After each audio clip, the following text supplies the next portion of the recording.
وقت ایسا بھی آئے گا۔ رسول اللہ صلی اللہ علیہ وسلم کا چونکانے والا فرمان۔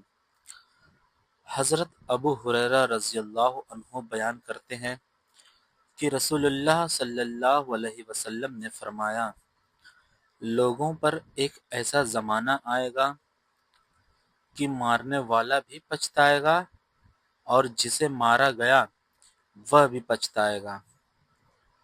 دوسرا، امانت رکھنے والا بھی پچھتائے گا اور امانت لینے والا بھی پچھتائے گا۔ تیسرا، نیچ اور گھٹیا ویکتی عام لوگوں کی اگوائی کرے گا۔ گھر بدلنے سے برکت ختم ہو جاتی ہے۔ ایک ویکتی نبی کریم صلی اللہ علیہ وسلم کی خدمت میں حاضر ہوا اور عرض کی، یا رسول اللہ صلی اللہ علیہ وسلم، ہم ایک مکان میں رہتے تھے، اس مکان میں ہمارے مال میں بڑھوتری ہوئی اور ہمارے بچے اور رشتہ دار بھی زیادہ ہو گئے۔ پھر ہم نے وہ مکان بدل دیا تو ہمارے مال اور رشتہ دار کم ہو گئے۔ آپ صلی اللہ علیہ وسلم نے فرمایا، چھوڑ دو، یہ شیطان کی بات ہے۔ آنکھیں کیوں تباہی جائیں گی؟ رسول اللہ صلی اللہ علیہ وسلم نے فرمایا، میری امت پر ایک ایسا زمانہ آئے گا کہ اس میں 5 چیزیں عام ہو جائیں گی تو ان پر تباہی آ جائے گی۔ پہلا، لعنت عام ہو جائے گی۔ دوسرا، شراب پینا عام ہو جائے گا۔ تیسرا، ریشم پہننا عام ہو جائے گا۔ چوتھا، گانے بجانے کے اوزار استعمال کیے جانے لگیں گے۔ پانچواں، مرد مردوں سے اور عورتیں عورتوں سے اپنی نفسانی خواہشیں پوری کرنے لگیں گی۔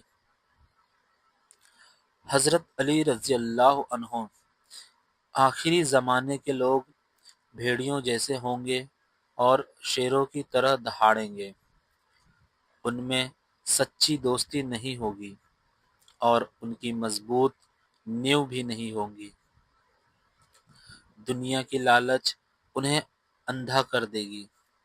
محبت صرف زبان تک سمت رہ جائے گی اور لوگوں کے دل ایک دوسرے سے کٹے ہوئے ہوں گے، جبکہ زبان سے ایکتا کا دعویٰ کریں گے۔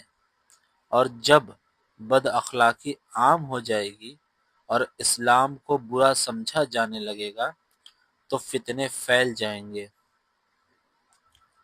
شوہر کے لیے کھانا پکانے کا ثواب۔ حضرت رسول اللہ صلی اللہ علیہ وسلم نے خواتین سے فرمایا، جو عورت اپنے شوہر کے لیے خوشی سے کھانا تیار کرتی ہیں، اللہ تعالیٰ اس کے لیے جنت میں قدم قدم پر انعام لکھ دیتا ہے اور فرماتے ہیں، دنیا میں کیے گئے ہر کام کا جزا آخرت میں ملتا ہے۔ شوہر کا حق ادا کرنا۔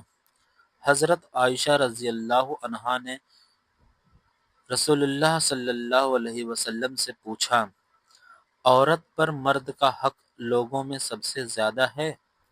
تو رسول اللہ صلی اللہ علیہ وسلم نے فرمایا، عورت پر سب سے زیادہ حق اس کے شوہر کا ہے۔ پھر حضرت عائشہ رضی اللہ عنہ سے پوچھا، مرد پر سب سے زیادہ حق کس کا ہے؟ تو رسول اللہ صلی اللہ علیہ وسلم نے فرمایا، مرد پر سب سے زیادہ حق اس کی ماں کا ہے۔ رشتے توڑنے کا انجام۔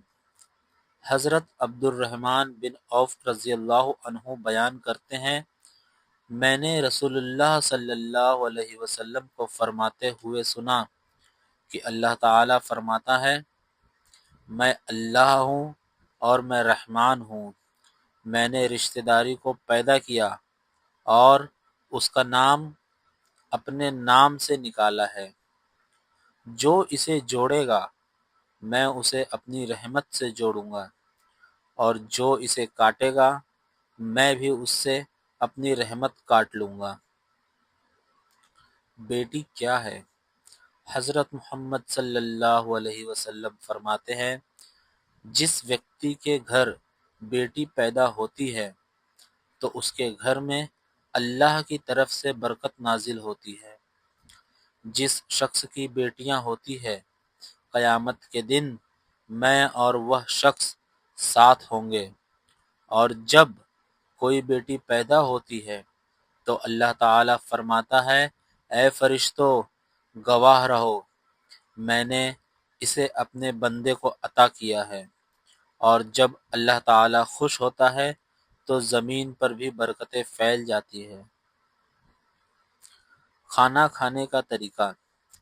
حضرت رسول اللہ صلی اللہ علیہ وسلم نے فرمایا جب تم میں سے کوئی کھانا کھائے تو بسم اللہ پڑھے، داہنے ہاتھ سے کھاؤ اور داہنے ہاتھ سے پیو، اپنے سامنے سے کھاؤ۔ حضرت انس رضی اللہ عنہ کہتے ہیں نبی کریم صلی اللہ علیہ وسلم بیٹھ کر کھانا کھاتے تھے۔ رسول اللہ صلی اللہ علیہ وسلم نے کبھی کسی کھانے کو برا نہیں کہا، اگر پسند ہوتا تو کھا لیتے، نہیں تو چھوڑ دیتے۔ نبی صلی اللہ علیہ وسلم نے کھانے اور پینے میں پھونک مارنے سے منع فرمایا۔ نبی صلی اللہ علیہ وسلم اکثر 3 انگلیوں سے کھانا کھاتے تھے۔ جب تمہارا نوالا گر جائے تو اسے اٹھا کر صاف کر لو اور کھا لو۔ رسول اللہ صلی اللہ علیہ وسلم کا تلاشی کرنے کے بارے میں فرمان۔ ایک درزی نے رسول اللہ صلی اللہ علیہ وسلم کو کھانے کی دعوت دی۔ جب وہ حضرت رسول اللہ صلی اللہ علیہ وسلم کے لیے کھانا لے کر آیا تو حضرت انس رضی اللہ عنہ بیان کرتے ہیں کہ میں بھی رسول اللہ صلی اللہ علیہ وسلم کے ساتھ اس دعوت میں گیا۔ اس نے آپ صلی اللہ علیہ وسلم کی خدمت میں جو کی روٹی اور شوربہ پیش کیا جس میں کدو اور سوکھا گوشت ڈالا ہوا تھا۔ حضرت انس رضی اللہ عنہ کہتے ہیں کہ میں نے دیکھا کہ رسول اللہ صلی اللہ علیہ وسلم پیالے میں چاروں طرف کدو کے ٹکڑے تلاش کر کے کھاتے تھے۔ اسی دن سے میں بھی کدو پسند کرنے لگا۔ رسول اللہ صلی اللہ علیہ وسلم نے فرمایا سفر عذاب کا ایک حصہ ہے، یہ انسان کو کھانے پینے اور سونے سے روک دیتا ہے، اس لیے جب تم میں سے کوئی اپنی ضرورت پوری کر لے تو چاہیے کہ جلدی اپنے گھر والوں کی طرف لوٹ جائے۔